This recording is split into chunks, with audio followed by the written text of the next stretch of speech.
Let's edit some text. We're gonna take a label. We name it as enter your name. Okay. I'm just increasing its size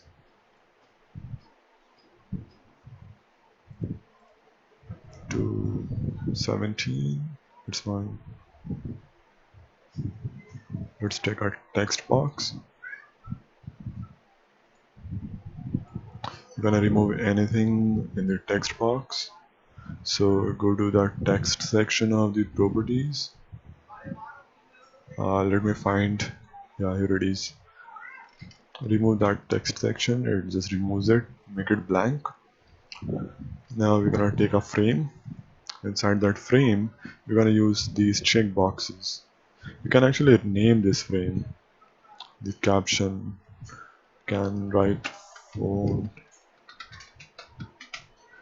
Just rename the caption of the frame. Inside that frame, we are taking some check boxes. Let's take a couple of them. Okay, 3 is fine.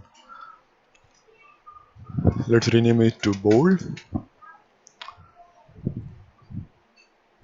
This one to italic. This one to underline. Okay. Let's make it a little smaller. Okay. Let's take another frame. We name it as font color. Okay. First one is red.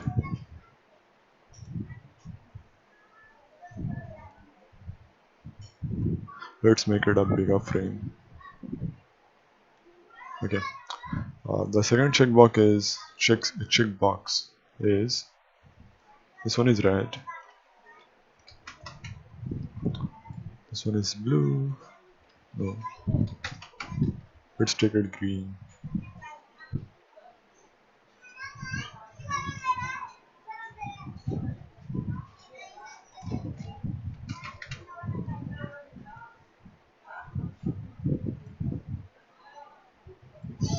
And yellow.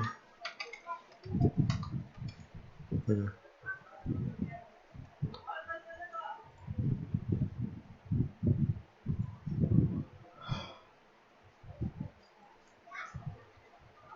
Now we're taking a button to exit.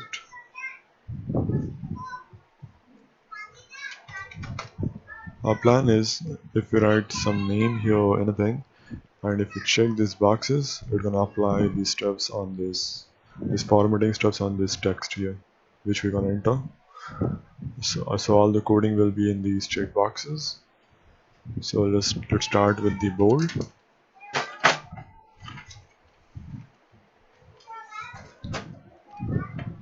If check1 dot value is equals to 1, then so this is check 1, this is check 2, check 3, and these are check 4, 5, this is check 5, and so on. So for bold it's check 1. So if check 1 value is 1, which means if it is checked means it's just tick. We have a tick here. We have selected this, then its value turns to 1. Then the text1 dot font bold will turn to true, which means anything in this text1 box will be bold. If it is not checked, which means else, text1 dot font bold will be false. And if our bold checkbox is done, we are going to italic, and in italic we do the same thing. If check2 dot value is equals to 1, then text1 dot font italic this time is equals to true, else text1 dot font italic is equals to false. And if We're again going to underline and do the same stuff. Check 3 dot value is equals to 1, then text1 dot font underline is equals to true. Okay, I wrote in the same line. If check 3 dot value is equal to 1, then text1 dot font underline is true, else text1 dot font underline will be false. And if yeah, now we're doing it with the red. For it is slightly different.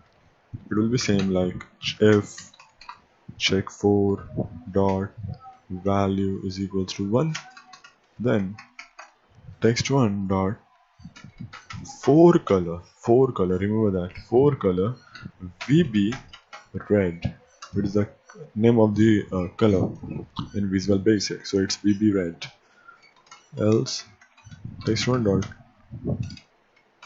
4 color is equals to VB black default. And if it is checked, then it will be red, else if not checked, maybe if it's unchecked, then its color will be turned into black again, which is the default color. Okay, let's click on green. If check 5 dot value is equals to 1, then text1 dot 4 color is equal to VB green, else text1 dot 4 color is equals to VB black. And if for blue, if check 6 dot value is equal to 1, then text1 dot 4 color is equals to VB. Okay,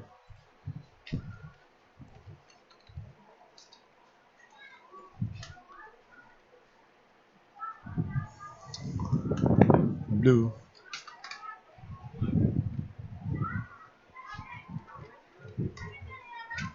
else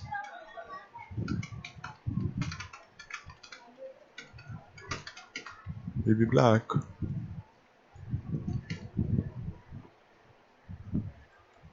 And for the last one, VB yellow. If check 7 dot value is equals to 1, then text1 dot 4 color is equals to VB yellow, else 4 color is equal to VB black. And if I forgot to write and if here, and for the exit button we are just taking and in project 1 properties, here choose format to run and run.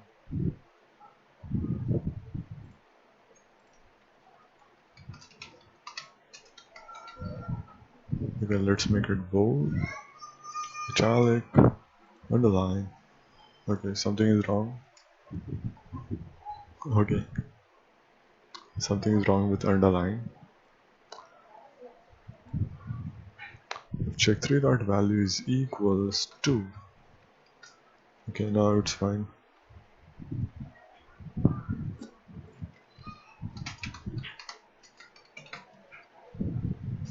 Bold, italic, underline, red, green, blue, yellow.